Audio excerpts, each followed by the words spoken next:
What's it like to write and photograph your own cookbook? Not once, but twice.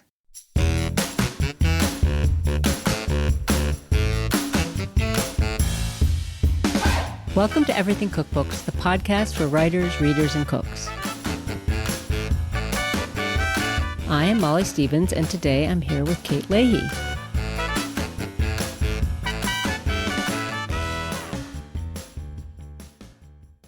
Hello, Kate. Hi, Molly. So let me ask you, how's your food photography skills? Oh, man. If only I had food photography skills. I am so envious of people who do, because there's something that sounds just kind of exciting to be able to see, like visually see your own project, your words come to life, and how you want to visually convey those on the page because you have the talent and vision to shoot your book. Yeah. I don't have those skills. I'm envious of people who do. Yeah. No, I don't have those skills. And sure, we all take pictures of food with our phones every now and then, and sometimes they come out okay. But it's more than, having the skills, but also that, you said it, that vision, like putting it together. I remember flipping through a cookbook years ago with a friend of mine who's an editor, and he had really strong opinions about the photos. I think he didn't like them, or, was saying, oh, look at that. And I was just like, it looks okay to me.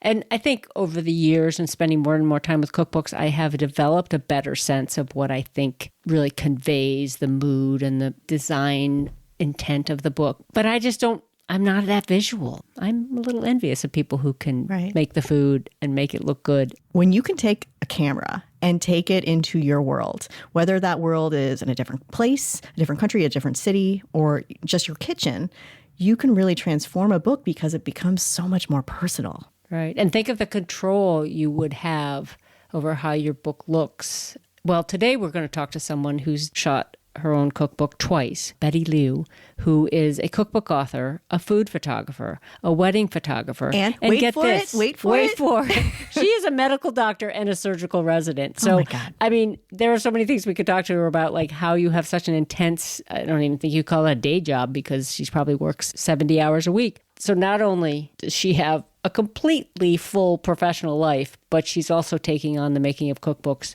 and photographing her own books. I think she also has a young family too. So, wow, it's so impressive. Well, she has made time for us today, so let's get to it.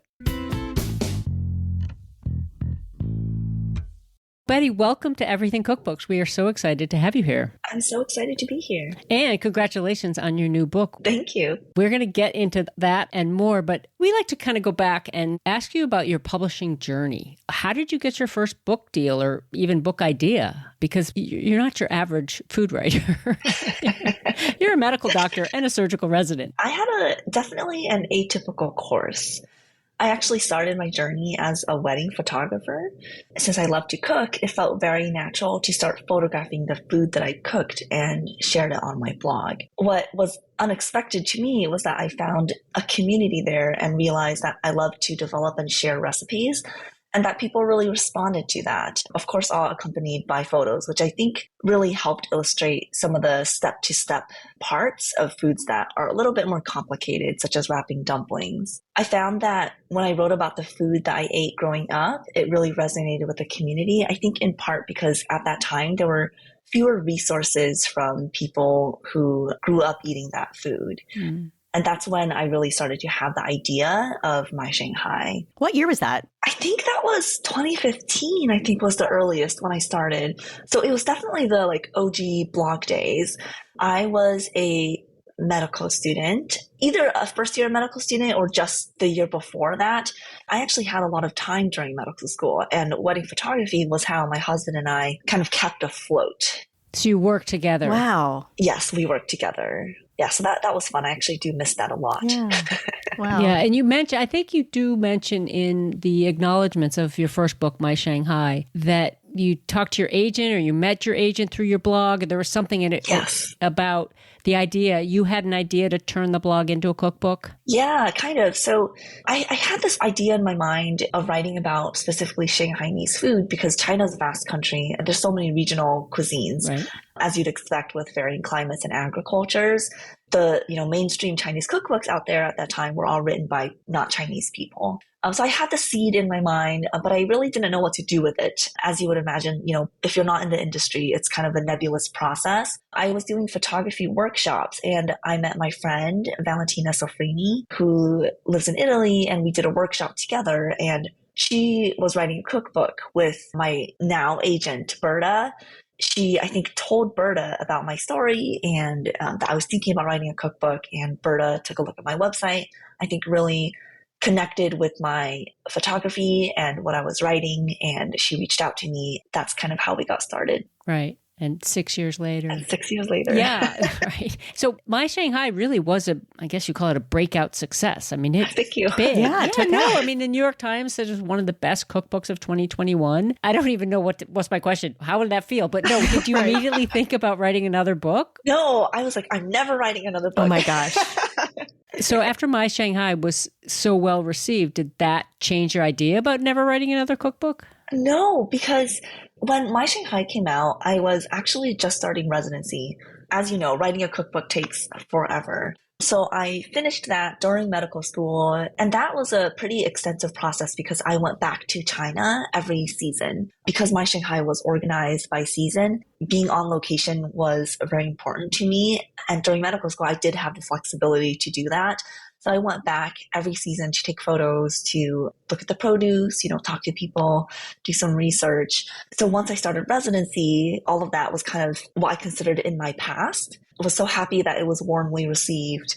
I thought to myself, this was too much work. I don't have time to do this ever again. So I just kind of, in my mind, closed the door to that. And you had stopped blogging as well, or were you still blogging? Occasionally, not much. I think if anything, I just liked being in the community on social media. Like I stopped taking sponsorships. I stopped doing a lot of collaborations, mostly because of my time constraint. Sure. In residency, we routinely work 60 to 80 hours a week. I think it's really interesting. I would have never thought like medical school, you'd have like extra time on your hands. You might be somebody who just is always doing something really interesting, because to be able to be balancing medical school and writing your first book and having to travel so much, because that's the thing about My Shanghai. You were in Shanghai. You see these beautiful location photography throughout the book, and you can tell that there's a lot of research and detail put into it, as well as a lot of personal stories. On that front, I'm just curious about your proposal for My Shanghai. What did it look like? Was it really long? How did you integrate the photography? Yes. Was it pretty much like, here's the proposal, actually, this is the book? I want to say it was almost the entirety of the front matter. Yeah. I really have to credit my agent, Berta, for that. Like, it was one of her priorities to get a really solid proposal. And I will say, after having gone through that, I really found value in that too, because it really helped me hone my idea and concept. So that when I was talking about this to various editors, it was all very clear in my mind, because I was already forced to put that on paper in a way that is, somewhat understandable. I think it was almost 40 pages of Word document. I had photos throughout. I had sample recipes. I had a sample chapter. Yeah, it was very long. And then I think I also had an example essay, because I had essays throughout the book. Yeah, it's a very immersive book. So it seems like the proposal really reflected that. Yes. Sometimes the resulting book is so different from the proposal. Like, whoa, something just wasn't clicking. We had to go, we had to reevaluate. But for this one, it sounds like you knew from the start, like My Shanghai, as you said, it's organized by seasons. There is a lot of personal stories and, history and just information about regional Chinese cooking. So you put it all in the first book. Everyone says, you only maybe get one shot. Put it all in your first book. But then what happens? Yeah, and you say you're never doing it. You've shut the door. Right. I know. I was like, never again. Here we are, Betty. You've got a second book. So never again. What happened? I know. So My Shanghai always felt like the book that I needed to do. I wanted to honor my heritage. I wanted a resource for my kids in the future to know how to cook Shanghainese food. I wanted to honor my parents. It was definitely dedicated to them. But as I shut the door to that, and I was, in residency working, and I wasn't really cooking or developing recipes for any particular reason. I was just cooking for myself and my family and for fun. And I realized that, the way that I cook is not very traditional. I have a very global pantry. I shop very locally. I don't always use only Chinese ingredients. When I talk to my friends, readers of My Shanghai, just people online, one of the messages I got was that they loved the book. It was beautiful, but they're intimidated to cook some of the recipes in there because they felt like they needed exactly the right soy sauce. They wanted, black vinegar. They needed a wok to try anything, or like a bamboo steamer basket. So there seemed to be a lot of mental barriers because I think it was a lot of traditional Chinese food. The sense I got was that they felt like they needed everything traditional to even attempt the recipe. I wanted to give them a hug and tell them like that you can cook Chinese without having all the right ingredients or equipment. Like it's really about the way you approach food and the thought behind it. And that's when this book idea kind of came to place. I see, because in your second book, you say this book is the way I cook Chinese food every day.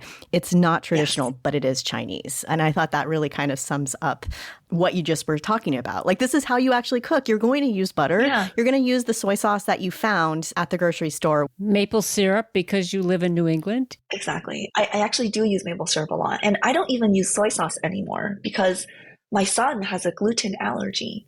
So I actually only use tamari. I still consider the food I cook Chinese. And that's something I noticed my parents cooking too. They don't cook traditional Chinese food much at all anymore, unless we have like a specific, like, okay, I want red braised pork belly.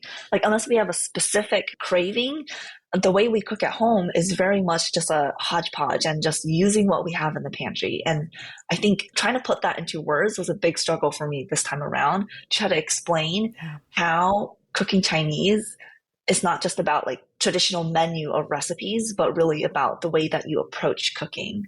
Right. So you go from having people talk to you about being intimidated by My Shanghai, but then when does that turn into, I'm going to write another book? Right. I'm going to go back to something I said I'd never do again. I mean, you could have just given some recipes to your friends and maybe written a few blog posts, but Betty, you decided to write another enormous book. It's another almost 300 pages, just like your first one. This is not a small book. So yeah. I'm a little crazy. You're a little crazy. Okay, we can leave it at that. But did your agent come to you? No, not at all. And she did not give me any pressure at all. Kind of after the success of the first book, we did briefly talk about it. I know there's a period where you can submit another proposal to the same publisher. Mm-hmm. I decided not to. But after I started thinking about this idea, I just found myself kept thinking about, like, how do I demonstrate these techniques? Organizing the food by technique was actually something I seriously considered for the first book. When I was talking to my dad about the first book, we had kind of talked about this, and he suggested going by technique because that's how you learn how to cook, right? You start with the technique, and if you learn the technique, you can apply it to whatever you have in your kitchen. And that's really how I learned how to cook. I already had this idea of organizing by technique, and then I just started thinking about other recipes that I could add to it, like recipes that I cook on a very regular basis that is not traditional, but definitely uses Chinese technique. And I started jotting it down on like a notes, like here and there, and realized that I actually had a decent amount of recipes and that this could be something. You explained, your medical training, see one, do one, teach one. Yes. Which is the way medical school is structured. And you use that in your book. So these chapters, steam, fry, boil, infuse. Mm-hmm. But each chapter, the first 3 recipes are called foundational, I believe. Yes. You show us how to do it. Then, you do it, we do it. And then we're supposed to go riff and you show us how to riff as well. Exactly. When did you come up with that? So my thought was, if I wanted to demonstrate or really talk about a technique, that one way is to do all traditional recipes, right? To, just show how it's been done. But that would kind of not go against, but that was not the point of the concept that I came up with. But I did think there's a value in seeing how something has been done traditionally for generations, to illustrate how that technique is used. So I thought that, if we did 2 to 3 recipes in the beginning to show traditional recipes, like this is how we use braise to do mapo tofu or something, then it might be easier to understand that concept when we use non-traditional ingredients. And I have to say, many of these recipes are, I would say, drop dead simple, because that just sounds underwhelming. But I've made a couple of them already and just, whip them off in 20 minutes Yeah, kind they're of thing. It's just straightforward, very right? straightforward and very, Yeah. I just did the cauliflower and sausage chow mein. Hmm. And because it just was stuff I happened to have around the house, and it was Italian sausage, and it didn't put the ingredients on the counter. It didn't look like a particularly Chinese dinner. Yeah. And it just had this really wonderful kind of sleeper. Wow, this is good. I don't know what's making it so good, but just simple. So. Right. I'm so glad to hear that. Yeah, and we've flagged many more. Right. I mean, it just even things like the rice with tinned fish and dill. Yeah. I haven't made it yet, but I'm flagging that because it's just like, wow, that is I can see that becoming a regular rotational thing because you have these ingredients in your pantry. It's so good. You can use your rice cooker. That's how I came up with it because I was home from a busy shift one day and I wanted some protein. So I just put it all in there and then I was just tweaking from there. Right. But then your recipe testing, you're writing the recipes, you're doing more than someone just creatively coming up with, things to satisfy a craving. Yes. Do you think that your schedule, your limited time in the kitchen, how did those pressures of your residency affect this book? I think that has really shaped the way I cook now, simply because if I'm coming home at 7 p.m. and I want to whip something up, I'm not going to go to the store to pick up like a bunch of dill or something. I'm really looking at what I have in the pantry and using what I have. And, if I don't have any fresh produce or any fresh protein, then I'm taking the tinned fish that I have in the cupboard. So I do think that has really forced me to really use what I have existing in my pantry and refrigerator. Instead of planning like a specific meal and going out to obtain those ingredients. Yeah, it feels like the creation of these two books was a very different process. Yes, very different. I mean, you were working with different publishers, but more so, it's just, they're very different books. Very. The voice is the same. It's still very welcoming and accommodating and encouraging. What we really want to talk a lot about, too, is your background as a photographer. And so not only are you developing the recipes, testing the recipes, writing the recipes, but you're photographing all the recipes. Yes.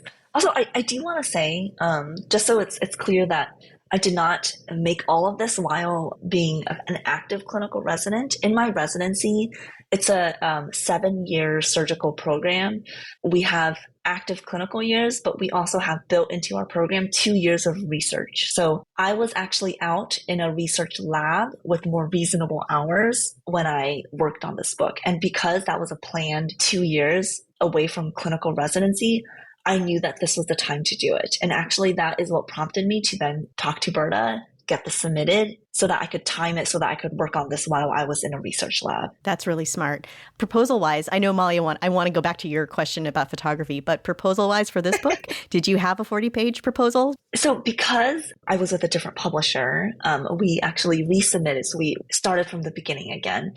Because we're obligated by contract, we did first offer the book to HarperCollins, which was my first publisher, but that didn't work out. So we went back to the drawing board and essentially resubmitted to many editors. And for that reason, we did go back and put together a fairly long proposal. I think it was a little bit shorter, maybe 30 pages, but it also had like a fairly developed front matter and a sample chapter, sample recipes, lots of photos. I also, because I knew I wanted illustrations to be a big part of this book, I included some sample illustrations of like what kind of illustrations I want and how I would incorporate that. What's the recipe count for the two books? 100 for both. Wow, ambitious. Yeah.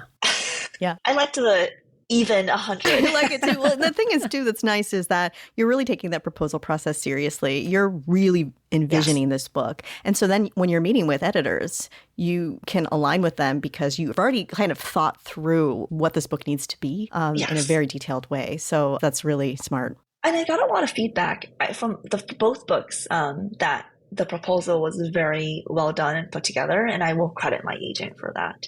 But it's very interesting, and I'm sure Berta will forgive me for spilling this, but my first book, I actually did not get a lot of interest from editors.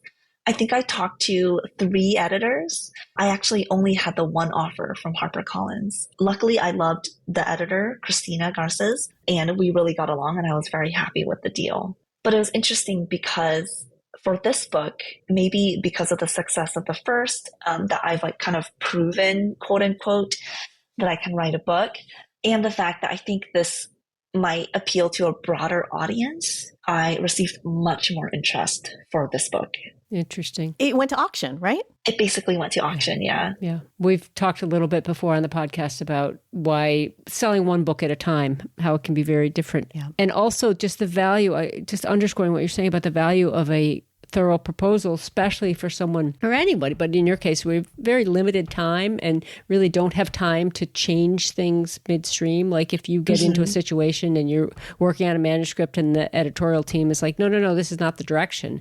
If you have a very clear proposal, you know the direction you're headed. And yes, because you have such a limited time. I'm still like fascinated on how you even wrote the second book, even though you have this 2-year, because you're still doing, residency. It might not be, clinical, but it's still work and you're still writing this book. It is. So just like, could you give us a day in the life? I would basically develop the recipes and test them in batches. And then once I was, sure that the recipe was where I wanted it to be, then I would basically schedule days for myself to do the photography, like 3 or 4 a day, and just like get those done.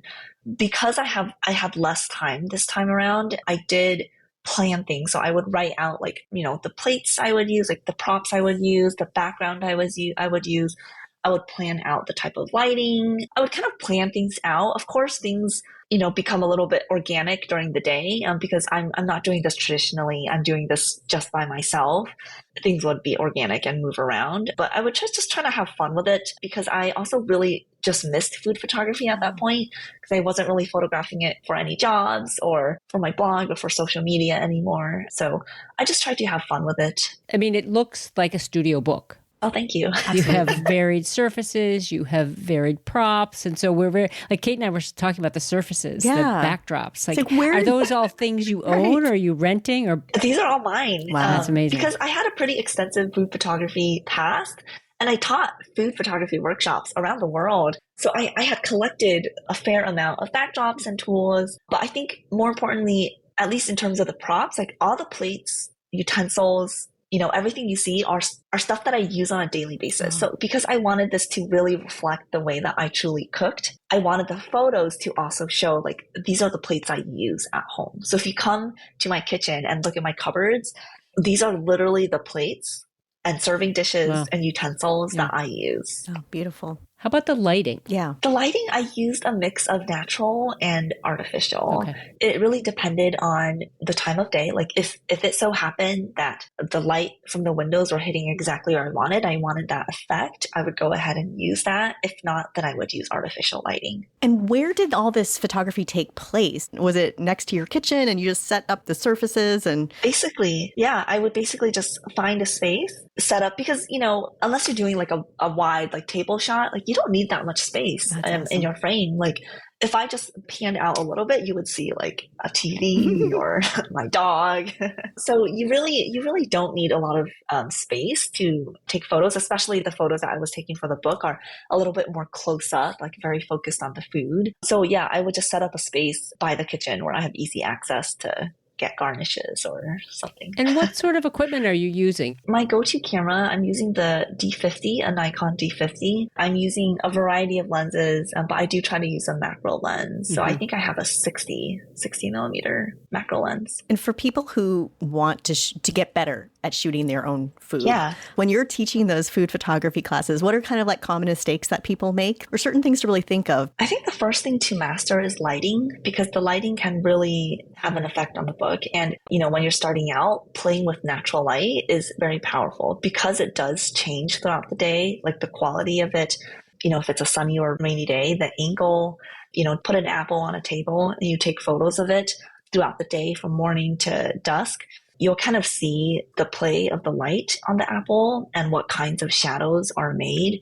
And I think that gives you at least a start for understanding light and how that affects your subject. And I think that more than, your props and your styling, like those are obviously important too. But when you're starting out, like focus on the light before you focus on everything else. It's interesting hearing you say that because in the Chinese way, the lighting, sometimes you look at cookbooks and they're all the photos are lit the same. Yeah. And I'm not saying that's for better or for worse, but that's a style choice. Yeah. Consistent.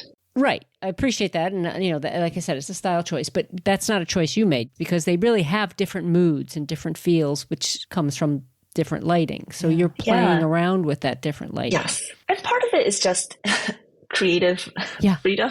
Yeah. Like I said, I really enjoy food photography. So I kind of saw this as one of my last like professional projects because I'm not doing another cookbook. That's what you're saying now.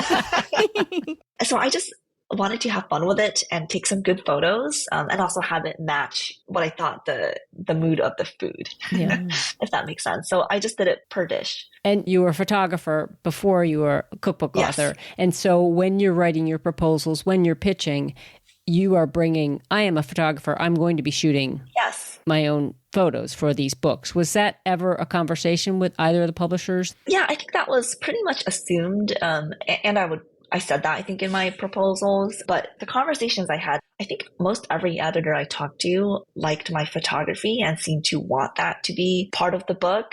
And I think if an editor had told me that they wanted me to consider using another photographer, I would probably not consider them an appropriate partner. Yeah, I could see it. The equivalent would be if an editor said they really liked your writing, but not your recipes or something. And they're like, can we bring in a recipe developer to do the recipes? I mean, you're a photographer. Like having somebody else do the photography would be a very strange thing. It would change the vibe of the book because photography is such a big part of who I am. Right. And you're obviously doing the styling too. You're doing the propping. You're doing everything. Did you ever edit a recipe after you shot it because when you were doing it that day, you realized, oh, actually, if I don't put that ingredient on, like it looks better or easier or something? Did you ever like edit, a recipe mid-shoot? Not really. What I have done is I realized like certain garnishes, like certain cuts of scallion, like looks better in some dishes. So I would change that up because that also doesn't really affect the recipe. Right.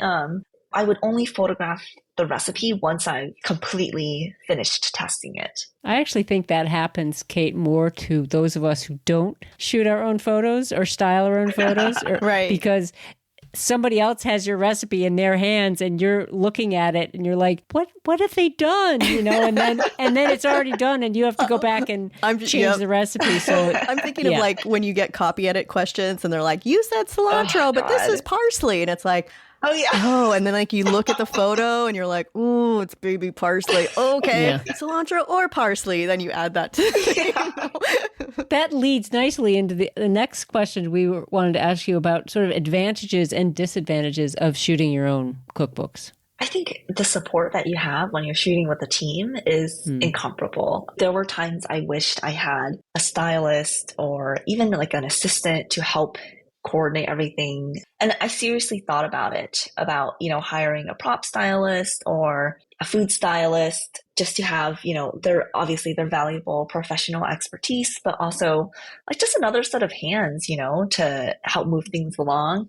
so I could focus on the photography. But because of my schedule and how I was not scheduling this over a 3 to 4 day period, I was doing this kind of as I went. There was no way I could make that work logistically. I'm curious, how did you make all the photos fit together so well? Because when you are working on a project over a longer period of time, there can be a change in style as you go. Because when you look at all these photos, you know that they belong in the same book. Mm-hmm. How deliberate was that? It was somewhat deliberate, somewhat spontaneous because I would plan things out, but I would also I had this master document where I would organize the photos I've already done by chapter so I can see how it all worked out. So if one chapter had too many red backdrop or something, or if I noticed I'm using the serving dish a little bit too much, I would change things. I would definitely reference that when I was photographing. But I do think what makes it cohesive is the lighting, like how you play with lighting. Did you think about your first book and wanting this book to fit well next to that book, like aesthetically? Kind of. Not as much, just because I knew they were going to be very different books. Like in this book, I don't have any of the landscape environmental shots as much. And I knew that this next book, I was going to incorporate illustrations in a very deliberate way. So I knew it was going to be different. But I also knew though at this point that whatever photos I took, would be probably recognizable as my style. So I knew that, even if it were different, it would probably be recognizable as the same person did the creative direction for this. Between the two books. Yeah. So you mentioned illustrations a couple of times, Betty, and it's such an interesting choice and really sets this book apart from your first book. In your first book, you do have a lot of technique photographs. Yeah. And I'm very curious how you took those. Are those your hands? And if so, Yes. how do you photograph yourself, folding dumplings? Yeah. My husband would help sometimes because he's a photographer too. He and I did weddings together. So that was very helpful. But other times I would just set up a tripod and I would have a remote button where I can take a string of photos at once. So there are ways to make it work if you're on your own. So there are no technique, step-by-step photos in the Chinese way. Yeah. They're all done with these wonderful illustrations that are also pantry illustrations, and they go throughout the book. So let's talk a little bit about that. You said from the beginning you knew you wanted them. Yes. What were you after? I thought that the feel of the books were different. Like the first book is a little bit more serious. This is a serious matter. But the second book, I wanted it to be more approachable and a little bit more whimsical and fun, so that someone can pick up this book and know that they don't have to be intimidated that this is an approachable book. And I thought illustrations would be a fun way to do it. I also have always loved illustrations in food. I actually desperately wanted an illustrated cover, but I was shot down by my editor, sales, marketing, multiple people. But you're a photographer. You would think you would want, of all people to want an illustrated cover. That surprises me. I know. I just love cookbooks with illustrated covers. Maybe it's the fact that we're in the US and most cookbooks have a photograph for a cover. It's a little bit more novel. It's funny because you did get sort of a hand-drawn typeface. I did, right? Yeah. And I have the scallion on the spine. I don't know if can we talk about that? Yeah. But wait, I want to talk about the cover a little bit more. The cover is... That was my win. It's a wok full of noodles. I mean, it's a very traditional looking dish. Yeah. But then they put this sort of more whimsical typeface. And then now we can talk about the spine. Sorry, the scallion on the spine, which I love. I knew I couldn't get an illustration on the cover. So when we were designing the spine, and you can probably tell that I want to have a pretty large influence on how the design looks. My poor editing team probably thought I was crazy and too micromanaging, but I wanted a very simple spine. I wanted my Chinese name on it, so I got that. And then since there was some space, I wanted the scallion on the spine.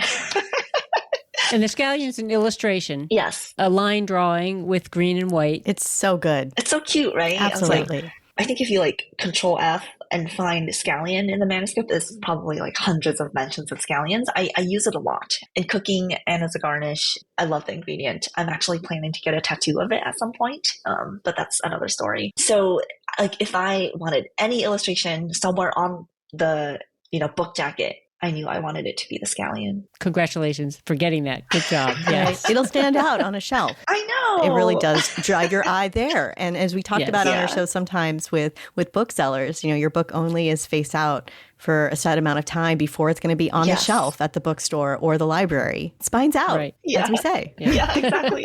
So I have a feeling we're going to see more ingredients on spines after people take a look at your book. I don't know. You might have started something. It's very interesting to hear you refer to micromanaging, but you do say in the acknowledgments of your first book how you were very involved with design conversations, and if not decisions, at least you were consulted and part of it, which is something because you're coming to this you're doing the photography, you're obviously a design forward author.